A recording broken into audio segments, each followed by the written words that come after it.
Buenas.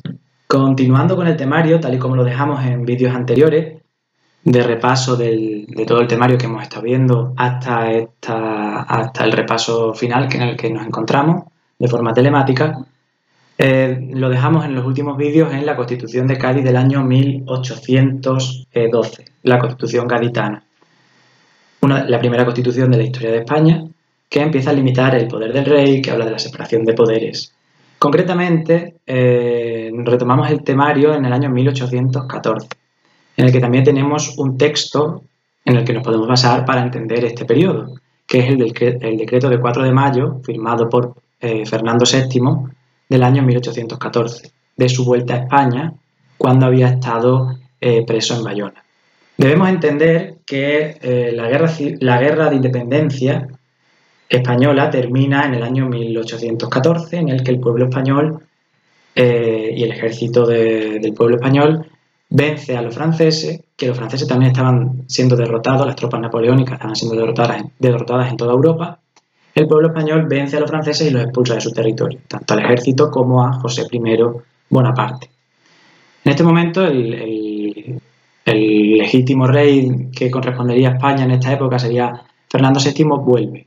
Vuelve, llega por mar, por ejemplo, a Valencia, y decreta el decreto del 4 de mayo, en el que abole la Constitución de 1812 y todas sus reformas. Es una vuelta al absolutismo político que se había estado gestando durante el siglo XVI, el XVII, el XVIII, en el que nos habla, por ejemplo, los tratadistas españoles del siglo XVI, del XVII, nos hablan del poder divino emanado directamente de Dios, y le otorga ese poder sobre todos los súbditos que tiene el monarca absoluto, un poder sin límite. Que eso se rompe a principios del siglo XIX con una serie de revoluciones liberales que se basan en las ideas de la Ilustración para crear la teoría política del liberalismo y el constitucionalismo, en este caso limitar el poder del monarca por una constitución.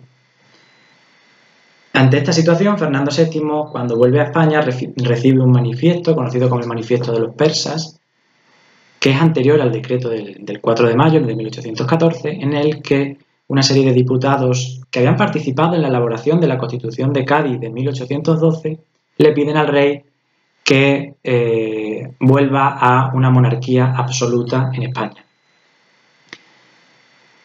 Este manifiesto, conocido como el Manifiesto de los Persas, induce al rey, que en todo momento él quería volver a tener el mismo poder que había tenido su padre Carlos IV, pues a romper con la obra política de la Constitución de Cádiz, con las Cortes de Cádiz, y volver a autoproclamarse monarca absoluto.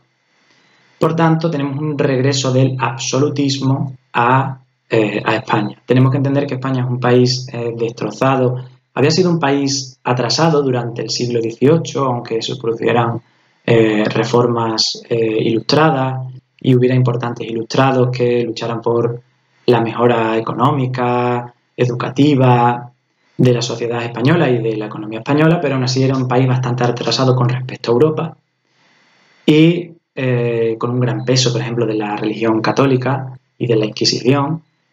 Y en esta época, aunque algunas reformas de las Cortes de Cádiz, que no habían sido para nada bastante radicales, habían quedado bastante moderadas y bastante influenciadas por el poder de la nobleza y por el poder de la Iglesia, no habían llegado a unas reformas tan radicales como se pensaba, ni muchísimo menos. Y, por ejemplo, el régimen señorial, aunque intentan abolirlo, se sigue manteniendo en España. Fernando VII vuelve y produce una restauración. Una restauración en historia quiere decir una vuelta atrás, a un modelo anterior. El problema es que la sociedad española no estaba preparada para esa restauración. Gran parte de la sociedad, sobre todo en el mundo rural, en el campesinado, seguían siendo absolutistas, pero en las ciudades ya se empezaba a desarrollar nuevas tendencias más cercanas al liberalismo, como se había desarrollado, y son el claro ejemplo de la Constitución de Cádiz de 1812. Por tanto, es una vuelta. Se intenta volver al estado anterior. Y esto se produce hasta el año 1820. Debemos que entender que en esta restauración del poder de Fernando VII, como hemos dicho antes, en un país bastante atrasado, en un país que ha sufrido una guerra, había sido invadido por el ejército francés, pero también había una mini guerra civil dentro del propio país, en el que por un lado algunos ilustrados apoyaban a las reformas de los franceses y a las reformas de José I, llamados los afrancesados, y por otro lado los patriotas, que también algunos eran ilustrados y que luchaban contra la invasión napoleónica. Eso también debemos tenerlo en cuenta. Pero al año 1820 se produce un levantamiento del general Riego, en Cabezas de San Juan, al frente de un ejército que iba a ser enviado a América para sofocar las rebeliones americanas. Ese espacio, las rebeliones americanas y las independencias americanas, lo veremos en otro vídeo, pero concretamente debemos tener en cuenta que ese ejército que iba a ser enviado a América para sofocar las independencias americanas que se habían empezado a efectuar en el Imperio Español, Riego lo que hace es, con ese ejército, obligar al monarca, a Fernando VII, a aceptar otra vez la Constitución de 1812, que había estado vigente durante 2 años, hasta el año 1814, y vuelve a estar vigente desde 1820 hasta el año 1823, durante 3 años, en el que el poder del rey está limitado por la Constitución, ¿de acuerdo? Y se vuelve a desarrollar, muchos ilustrados vuelven del exilio a desarrollar sus reformas que el país necesitaba. Ante esta situación, el Fernando VII, que no renuncia a tener un poder absoluto, como había tenido su padre, escribe a las potencias europeas y los monarcas absolutos europeos para que le ayuden. Debemos entender el contexto en esta época, es bastante importante. Napoleón es un hijo de la Revolución Francesa. Aunque llevara a un modelo autoritario a la Revolución Francesa del año 1789 no deja de ser una revolución burguesa y liberal, que había limitado el poder al principio del monarca y luego se había empezado a optar por un modelo de república, hasta la llegada y el desarrollo del poder de Napoleón. Pero significaba todas esas revoluciones, junto con la Revolución Americana, significaban limitar el poder de los monarcas europeos que teníamos en esta época. Por tanto, los monarcas europeos que vencen a Napoleón crean el Congreso de Viena del año 1815 y acuerdan que si en algún momento aparece una revolución liberal en Europa, acuerdan entre todas las principales potencias, Prusia, Rusia, Austria, a la que luego se une Francia, acuerdan mantener el statu quo y mantener la situación actual y acabar con las revoluciones que puedan limitar su poder. Porque si recordamos la historia de primero de bachillerato, la historia del mundo contemporáneo, es la evolución en el siglo XIX de una serie de oleadas revolucionarias, 1820, que se inicia en España con el levantamiento de Riego, 1830, etc., para limitar el poder de los monarcas absolutos. Y son varias revoluciones o varias oleadas revolucionarias que se contagian, que se expanden de un país a otro. Aparece, por ejemplo, la de 1820 en España y se expande, la de 1830 en Francia y se expande por Europa y limitan poco a poco y configuran en los sistemas políticos europeos del siglo XIX. Y por tanto, volvemos a Fernando VII, que escribe cartas a los monarcas del Congreso de Viena para que le ayuden a restaurar su poder absoluto. Francia, en este caso, vuelve a mandar un ejército, los conocidos como 100.000 hijos de San Luis, y restauran en todo su poder absoluto a Fernando VII en el año 1823. Hay una diferencia. Durante la Guerra de Independencia, el pueblo español se levanta contra la invasión francesa, principalmente porque le quitan a su monarca absoluto, o a su monarca, que era Fernando VII.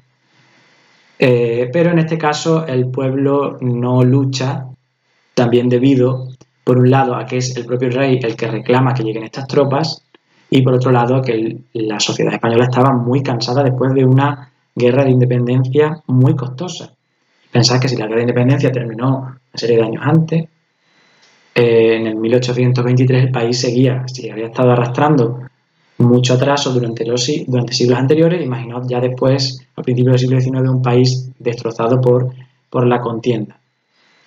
Y por tanto restauran los poderes de Fernando VII hasta el año 1833, en el año que muere Fernando VII. ¿Es una vuelta al absolutismo? Sí, pero en parte. Hay algunas instituciones que no se restauran del todo, algunos usos que no se restauran del todo, incluye algunas reformas liberales dentro de sus gobiernos, aunque siguen siendo gobiernos de aristócratas, de los grandes de España, que se van desarrollando. Hay una sucesión muy amplia de gobiernos dentro del reinado de Fernando VII, muy inestable, cambian mucho de gobierno debido a la ineficacia de los políticos que Fernando VII nombra para esta situación. Y nos encontramos en esa situación, hasta el año 1833, que muere Fernando VII. ¿Como monarca absoluto? Sí, pero con matices. Y incluso también se habían empezado a desarrollar ciertas reformas o incipientes nuevas reformas en materia económica que luego se acabarían desarrollando durante todo el siglo XIX. Por tanto, tenemos el reinado de Fernando VII desde 1814 hasta 1833. Aunque se produzca el breve periodo en el que debe jurar la Constitución de 1812, que es del año 1823 del año 1820 hasta el año 1823, no deja de ser rey, aunque limita en su poder, él seguía siendo el monarca de España. El problema que se desarrolla a partir de esta época, del año 1823, es la sucesión de Fernando VII. Durante mucho tiempo se había desarrollado que el trono de España debería ir por la línea masculina y Fernando VII no tiene hijos, pero sí tiene una hija, Isabel, que acabará siendo reina, aunque se la nombre siendo menor de edad, y se establezca un periodo de regencia, primero de su madre y después del general Espartero. Sí existe el reinado de Isabel II, que empieza en el año 1833. Pero debemos tener en cuenta que Fernando VII cambia la legislación para que pueda gobernar una mujer en España, algo que no le gusta mucho al hermano de Fernando VII, Carlos María Isidro, que buscaba, una vez muerto su hermano Fernando, acceder al trono de España. Y es lo que busca en el año 1833. Y alega sus derechos dinásticos, y al ser la figura masculina de la familia de los Borbones españoles, sus derechos al trono, y empieza la primera guerra carlista a partir de esa época, cuando muere Fernando VII, y su hermano Carlos María Isidro empieza la primera guerra carlista contra su sobrina Isabel, conocida como Isabel II. Este es el contexto en el que se desarrolla todo lo que hemos venido hablando. Un contexto bastante complejo.